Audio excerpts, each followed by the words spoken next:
Hey, what's up everybody? Welcome back to the channel. This is Broku. Today, I'm going to be discussing a very popular theory in the community right now, and that is talking about Julius Novachrono, and is he a traitor to the Clover Kingdom?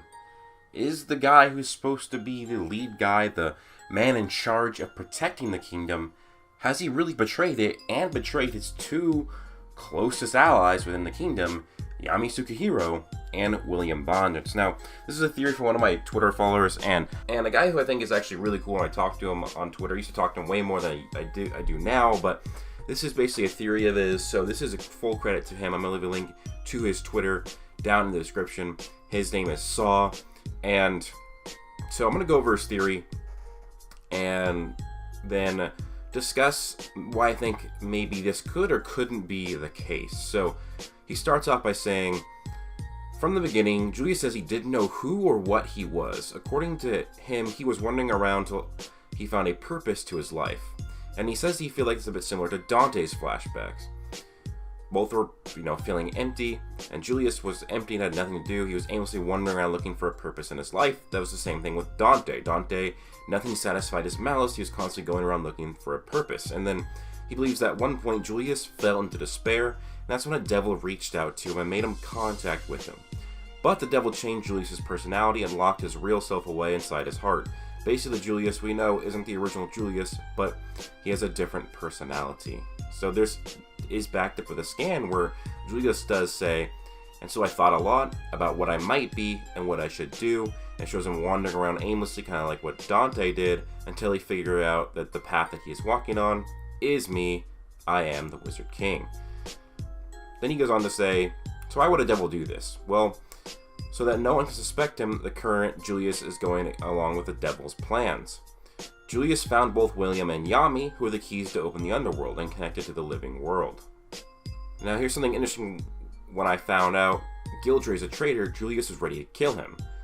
I know that Julius, Gildray, and William aren't the same, but listen, Julius is a very forgiving person. You assume he would just capture Gildray and not harm him. He can easily do that, but he was going to go for the kill instead.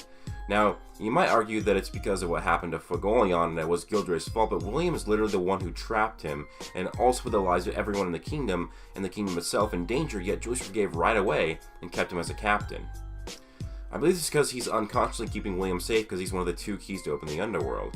Julius showed up at the most convenient time for both Yami and William. He basically raised both of them. Interesting thing about Julius is that he can use two different types of magic. He has his time magic and transformation magic, but we know he's definitely not a hybrid. For one, Patri and Elf refer to him as a human, and I'm pretty sure that elves have knowledge on all races, at least they should, and this is true.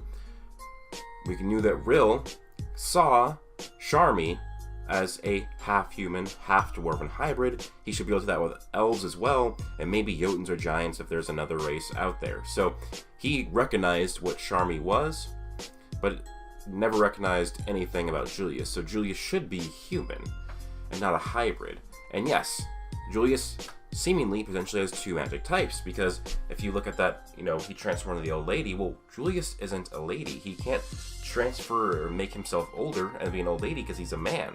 So that's the thing here, is that Julius probably has two magic types, and that adds to the theory because Dante seemingly has two magic types. He has his flesh magic and gravity magic. It does seem like that he has two magic types because when he used his own power or whatever, he healed himself. And the gravity spells are actually called Presence of the Demon King or whatever, and he should have the King of the Demons or the King of the Devils. So it would make sense if he does have two magic types, and then that would go with Julius. So far, we only know one hybrid, that's Charmy, and she needs to transform to use her other magic type, and she's only been shown to use one at a time, unlike Julius who can use both at the same time, and he never showed any big changes in who he is.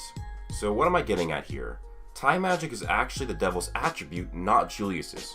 Why? Multiple times it's stated to be otherworldly, and anti-magic didn't work on it. He literally froze Asta in time while he was holding his Demon Slayer sword. I believe Julius' actual attribute is illusion magic. I think he found his attribute boring before meeting the devil, and that's why he's such a magic nerd. He was jealous of the people who had better magic than him, and this would explain his ability to transform and believe his grimoire is different, and that one we saw is actually just an illusion. Maybe it's a 5-leaf grimoire, and that's why the devil decided to hide in it and use illusion on it. And when Julius is told Lotus is in a dungeon, he isn't worried about Asta and co. Even though he fought Lotus before and he knows how strong he is, he already knew that they're going to survive and stay safe. I believe everything so far has been a part of that devil's plan manipulating Julius and everyone else, and this isn't far-fetched. We know devils can do that. Example being Zigred, who planned his comeback for over 500 years. So that's pretty much it for the theory he sent me. So I do think it's actually pretty well represented and presented by Saw. And, you know, I do see this maybe potentially being true. I'm not going to completely shoot it down. I just don't know if I think that it'd be a good idea if Julius was a traitor or bad guy. Now, of course, according to this theory, Julius himself wouldn't be bad. It would be the devil that's overcame him. But there are still definitely mysteries we need to solve with Julius. Like, why does he have seemingly multiple magic types? He's not a hybrid. What, does he have the devil in him? What? We don't really know. You would think that maybe Asta could have potentially sensed that within Julius, but maybe just his blind respect and admiration for Julius as the Wizard King completely knocks out those senses. He just doesn't even want to think that. Same with Yami, maybe too, with Ki.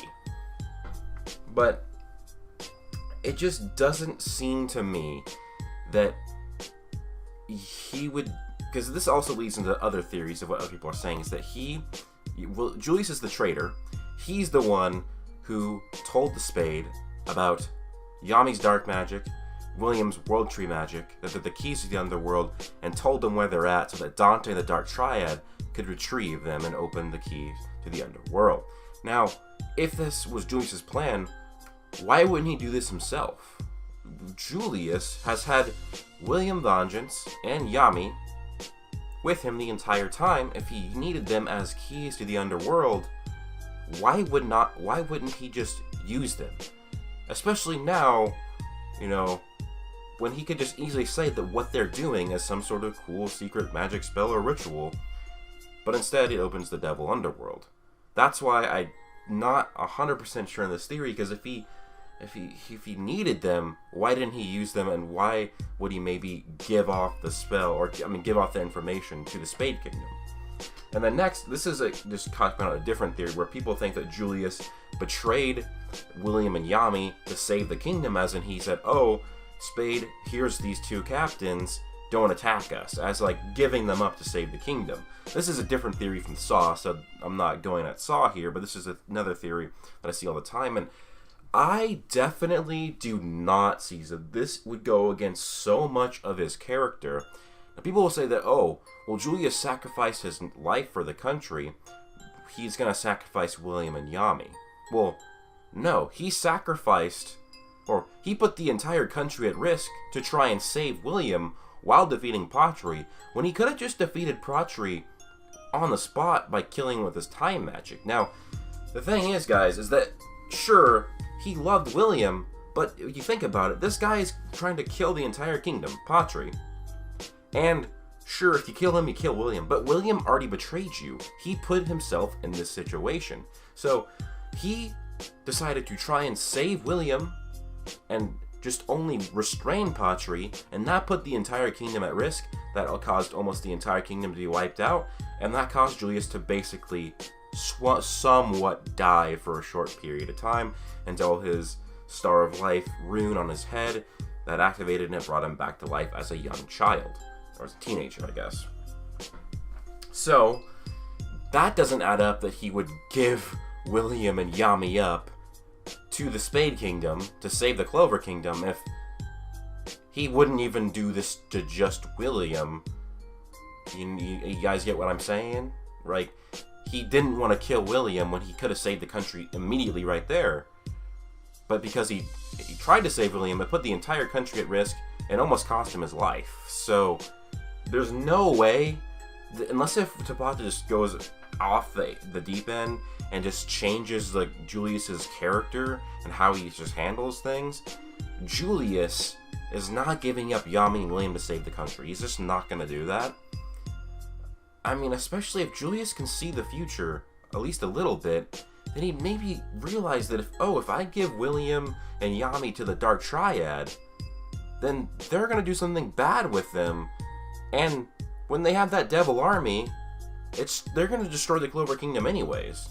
So when it comes to that part of there's so many Julius traitor theories, but the fact that he just gave up William and Yami because he thought the Clover Kingdom was going to be destroyed, and then he gave them to the Spade, that doesn't add up, because he wouldn't do the same thing to William. He's not going to do it to both of them at the same time. And that's when William was a traitor. Now William's trying to go on a redemption arc, and Yami is not a traitor. That's why it just doesn't add up. Now, when I go back to Saw's theory, could that be possible? I do think it could be possible. I just don't know if Tabata's going to go that way with it. I mean, especially now Julius is a kid, but then again, maybe he does have that illusion magic. This is all part of his illusion. There's just still definitely things we need to learn about Julius. You know, his rune, the Star of Life, that was explained. You know, his time magic's arcane. But, like, why does he have so much magic power? He's a noble, not a royal. It would make sense that if he actually had the magic power of, you know, the devil with him. We know that his mana is ridiculous, because his mana has been compared to Noelle, who has more mana than most royals. And in fact, if you look at the chart that Mimosa made, she had more mana. Noelle had more mana than Elven Fauna, who is stated to have more magic than any Magic Knight captain. So just think, Julius is a noble, yet he has as much mana as the royal with the most amount of mana in the kingdom. So noble versus the most powerful royal in terms of just magic amount. That's weird how just as a noble that it's like that. Now again, sure, there's other things where, you know, Yami's a foreigner, but he has a 5 out of 5 in magic amount. He is, you know, captain level magic. But also, Yami's backstory isn't really fleshed out at all yet. I mean, maybe he's a royal of that kingdom, you know? Remember, people used to use the argument that, oh, well, just because somebody isn't a royal or a noble, they could still have high magic amount because of Yami and Yuno. Well, Yuno we found out he's a royal. Well, is the same thing going to happen to Yami? Is Yami going to be a royal or a noble from the Land of the Sun? That's just still things we need to figure out. So there is some weird things with Julius. Why does he have such a dramatically high magic amount? Why does he have seemingly multiple magic types? And is there a reason why he has time magic that's arcane and just that powerful? And what's with his grimoire as well? That's something to be really interesting to see as well. So with that being said, I think it's a good theory. You should go follow Saw on Twitter. He posts some good stuff about Black Clover. And as for my opinions, I don't think Julius is a traitor. I'm not going to completely rule it out, though. But I just don't see it. I just don't see them bringing him back just for him to be a traitor. Even if he's controlled by a devil, it's not really him. But that being said, I hope you guys did enjoy the video. Please let me know if you did like it. And please subscribe. Hope you guys all have an amazing day.